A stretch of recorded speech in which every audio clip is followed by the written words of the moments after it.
Hey there, Questers. Welcome back to Introvert Growth Quest. If you're tuning in for the first time, you're in for quite the treat.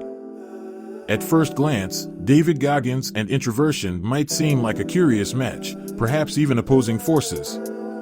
But here's a twist. His book, Can't Hurt Me, completely captured our hearts. It's loaded with gems that we believe can be transformative, especially for the introverted soul. So, we're beyond eager to dive into this with you. Trust us, by the end of this journey, you'll see Goggins, his teachings, and introversion in a refreshingly new light. And hey, if you resonate with our perspective, or if there's a specific Goggins concept that speaks to your introverted heart, don't forget to hit subscribe and share your thoughts in the comments. We've been doing some deep thinking, discussing amongst our team, and exploring ways to adapt Goggins' strategies to our introverted strengths. What we've uncovered might surprise you. Today, we've handpicked a few concepts from Can't Hurt Me that not only resonated with us, but also hold significant value for every introvert out there. The first on our list is taking souls. The concept of taking souls is a psychological warfare strategy. Essentially, it's about drawing strength and motivation from the doubts and perceived weaknesses of your opponents or obstacles. Goggins would push himself harder and further, especially when he sensed that those around him were doubting his abilities or were struggling themselves. By doing so, he would mentally take their souls, meaning he would sap their will and confidence while simultaneously boosting his own. It's a method of turning the tables, leveraging the challenges or negative energy thrown his way to fuel his own drive and determination. What's the application for us, introverts? From our perspective and conversation that we had amongst ourselves, is that taking souls can be particularly potent when facing individuals who may be talking down or trying to establish dominance. Introverts often possess an innate ability to be attentive, discerning, and reflective. By leveraging these traits, they can take souls not through aggression, but by deeply understanding and addressing the very core of those condescending remarks or behaviors. Our interpretation enhances the principle by making it a strategy to take control of challenging situations, especially when dealing with demeaning or belittling attitudes. This level of understanding requires a combination of deep listening, emotional intelligence, and the confidence to address underlying messages directly.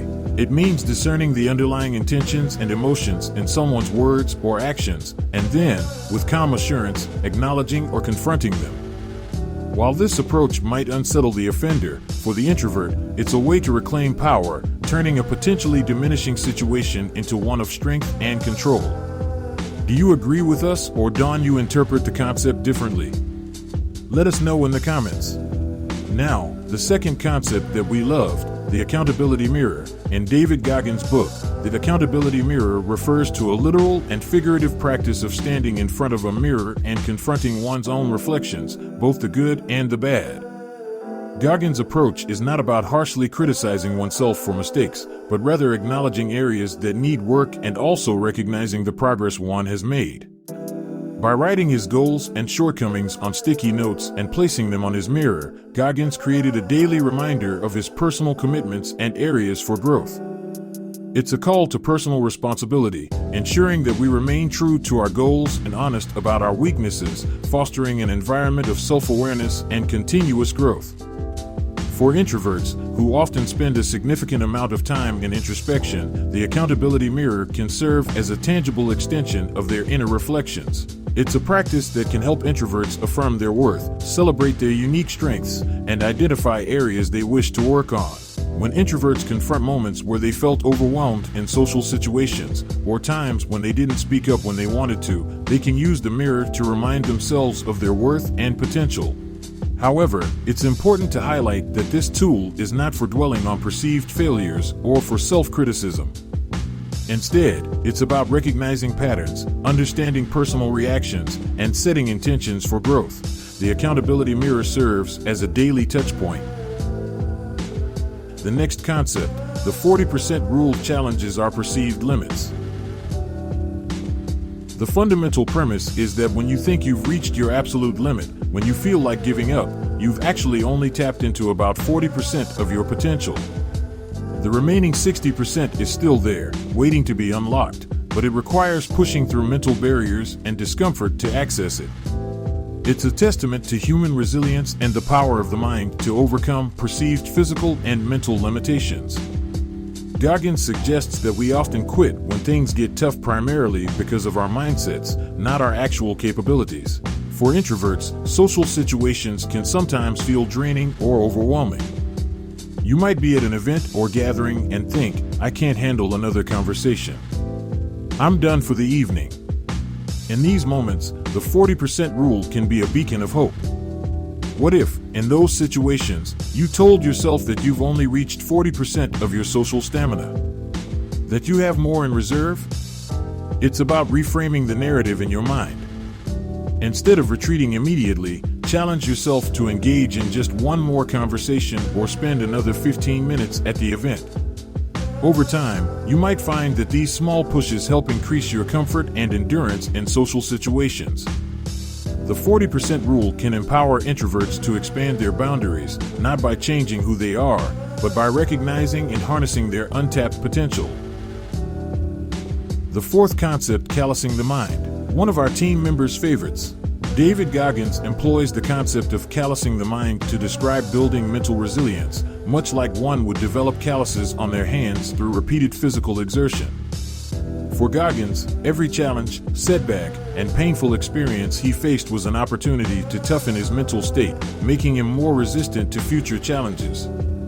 It's about deliberately facing adversity and discomfort to build a stronger, more resilient mindset over time. Just as hands develop calluses from repetitive strain and become resistant to future injury, the mind can be trained to withstand pressures and setbacks by continuously exposing it to challenges and pushing its boundaries. Introverts often face a myriad of challenges in a world that sometimes seems tailored for extroverts. From networking events to team collaborations, many scenarios can feel like stepping out of a comfort zone.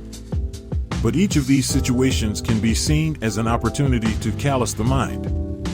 For instance, if public speaking feels daunting, start by speaking up in smaller group discussions. Over time, what once felt overwhelmingly uncomfortable becomes manageable, even if it's never your preferred environment. By embracing Goggins' principle, introverts can grow stronger in their unique way, preparing themselves for greater challenges ahead and finding confidence in their ability to adapt and thrive. It's extremely powerful. Our team unanimously agrees on one favorite concept from Goggins' trove of wisdom, embracing the suck. We hold this principle close to our hearts, ensuring it's at the forefront of our minds, especially when we're faced with tasks that aren't exactly on our favorites list. It has become our shared mantra for pushing through the challenging moments. Embracing the suck is a phrase David Goggins uses to encapsulate the idea of willingly stepping into and accepting discomfort in order to grow stronger. It's about acknowledging the hardships, facing them head-on, and extracting value and strength from them. For Goggins, life's challenges aren't something to sidestep, they're something to dive into, even if they're unpleasant. The aim isn't to transform into an extrovert, but to embrace the discomfort, learn from it, and expand one's comfort zone. Before we sign off, if you found value in today's exploration and are as inspired by Goggins' teachings as we are, don't forget to like this video, share it with those on a similar growth journey, and subscribe to our channel for more enlightening quests. And now, for our quest quote of the day, strength does not come from physical capacity. It comes from an indomitable will. Mahatma Gandhi. Thank you for joining us on this exploration, Questers. Stay curious, stay inspired, and until next time, keep questing.